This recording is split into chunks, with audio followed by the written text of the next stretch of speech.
Assalamualaikum warahmatullahi wabarakatuh. Hai semua, perkenalkan kami dari kelompok 10. Pada kesempatan kali ini, kami akan mempresentasikan mengenai materi psikologi kontemporer. Sebelum masuk ke materinya, izinkan saya sebagai moderator untuk memperkenalkan anggota kelompok kami. Yang pertama ada saya, Florencia Bliana Trautomo. Yang kedua ada Ii Novisa Fitri. Yang ketiga ada Windy Putri. Kita masuk ke materinya. Yang pertama, apa itu psikologi? Psikologi adalah ilmu tentang perilaku manusia dan binatang, serta penerapannya pada permasalahan manusia. Yang kedua, apa itu psikologi kontemporer? Psikologi kontemporer adalah integrasi teori psikologi tradisional dengan perspektif modern tentang pemikiran dan perilaku manusia. Profesional psikologi kontemporer cenderung tidak mengidentifikasi diri dengan aliran pemikiran tertentu yang didefinisikan oleh teori-teori sebelumnya. Sebaliknya, mereka menyelaraskan praktik mereka dengan perspektif yang berbeda, seperti perilaku, kognitif, lintas budaya, dan humanistik. Perspektif ini memungkinkan psikolog untuk meneliti berbagai aspek otak manusia. Spesialisasi dalam psikologi. Ahli psikologi tidak hanya berbeda dalam hal intens perilaku yang dipelajari, tetapi juga dalam tingkat keterlibatan mereka dengan penerapan psikologi dalam masalah kehidupan. Dilihat dari objeknya, psikologi dapat dibedakan menjadi dua golongan besar, yaitu psikologi yang meneliti dan mempelajari manusia, serta psikologi yang meneliti dan mempelajari hewan yang disebut dengan psikologi hewan.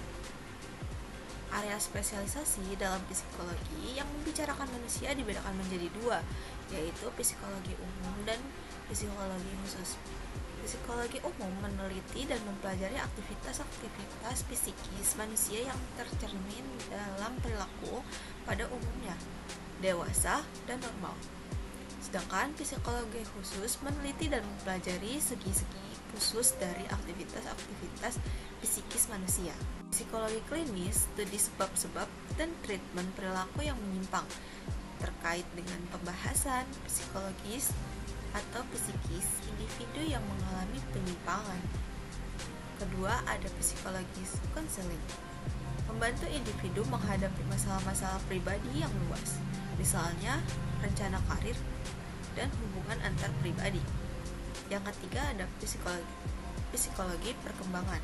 Psikologi perkembangan mencakup penelitian tentang perkembangan moral, sosial, emosional, dan perkembangan kognitif yang tercermin dari seluruh kehidupan pribadi. Spesialisasi utama dalam psikologi: psikologi kriminal, psikologi kognitif, psikologi kepribadian.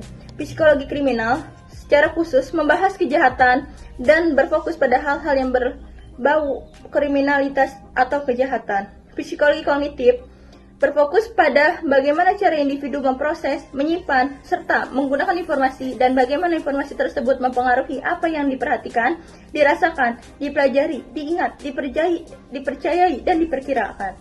Psikologi kepribadian yaitu secara khusus membahas perkembangan tipe-tipe kepribadian manusia, menekankan pengaruh kecemasan, motivasi dalam pemikiran, perilaku yang tidak disadari, dan dikembangkan sifat-sifat kepribadian serta masalah-masalah psikologi yang tidak disalurkan. Selanjutnya di sini ada kesimpulan. Psikologi kontemporer adalah disiplin ilmu yang luas dan terus berkembang. Berbagai area kerja dalam psikologi berkontribusi pada pemahaman perilaku manusia dan meningkatkan kualitas hidup setiap area kerja dalam psikologi juga dihadapkan pada tantangan yang beragam, seperti stigma sosial, perbedaan individu, dan kompleksitas interaksi antara faktor biologis dan lingkungan. Ada saran pembaca diharapkan untuk terus belajar dan berkontribusi dalam bidang psikologi yang diminati. Baik, sekian dari presentasi kami. Kami berharap apa yang kami sampaikan bisa diterima oleh teman-teman semua. Kurang lebihnya mohon maaf. Wassalamualaikum warahmatullahi wabarakatuh. Sampai bertemu di video selanjutnya.